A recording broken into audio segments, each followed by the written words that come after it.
भगवान जैसे इसकी गोदी में आए तो ठाकुर जी ने अपने नेत्रों को बंद कर लिया। अब प्रश्न उठता है कि भगवान ने नेत्र बंद क्यों किए। श्रीमद् वल्लभाचार्य जी सुबोधनी टीका में लिखते हैं कि अविद्या ही पूतना है। भगवान ने सोचा कि यदि हमारे नेत्र खुले रहेंगे तो हमारे सामने अविद्या टिक नहीं सकती।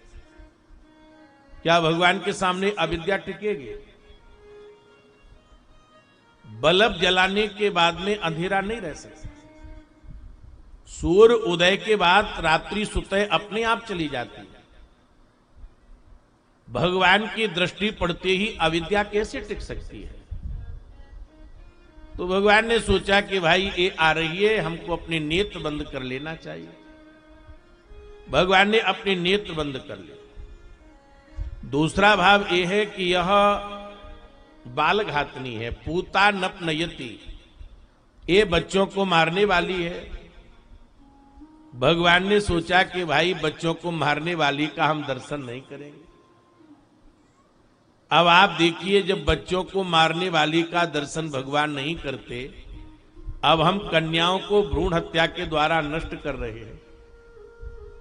मंदिर में जाकर के ताली बजा करके खूब अनुष्ठान कर रही हैं, तो भगवान तुम्हारे मुख को कैसे देखेंगे? वो तो मुख मोड़ लेंगे। फिर तो तुम में और पूतना में अंतर क्या है? पूतना भी तो यही कार्य करती थी। इस हेतु से भगवान ने अपने नेत्रों को बंद कर लिया। तीसरा भाव यह है, भगवान ने सोचा कि भाई ये हमको मारने के लिए आई है, परंतु हम इसका वध करेंगे। तो भगवान नेत्र बंद करके ये ध्यान कर रहे हैं कि इसने पूर्व जन्म में कौन सा तप किया है और उस तप के द्वारा हम किस लोक में इसे भेजें। चौथा भाव यह है, नेत्र अपने आप बंद हो गई। उन्होंने कहा कि न तो हम इनको चंद्र लोक से जाने देंगे और न इनको हम सूर्य लोक से जाने देंगे। पांचवा भाव यह है नेत्र बंद करने का, जैसे किसी व्यक्ति को रोग हो गया, वह अंग्रेजी दवा खा रहा है, वह लाभ नहीं कर रही, तो किसी वैद्य के पास जाता है और वैद्य ने कह दिया कि तुम चिरायते का काढ़ा पियो। अब चिरायते का काढ़ा तो बड़ा कड़वा होता है, औषधि के रूप में हमको पीना है वैद्य की आज्ञा अनुसार।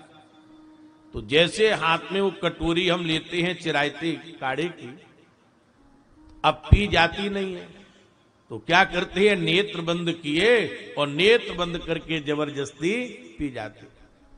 जैसे बालक दूध नहीं पीता तो मैया क्या कहती है कि आंखें मूछ करके पी लो। तो इस प्रकार से भगवान ने अपने नेत्र बंद किए।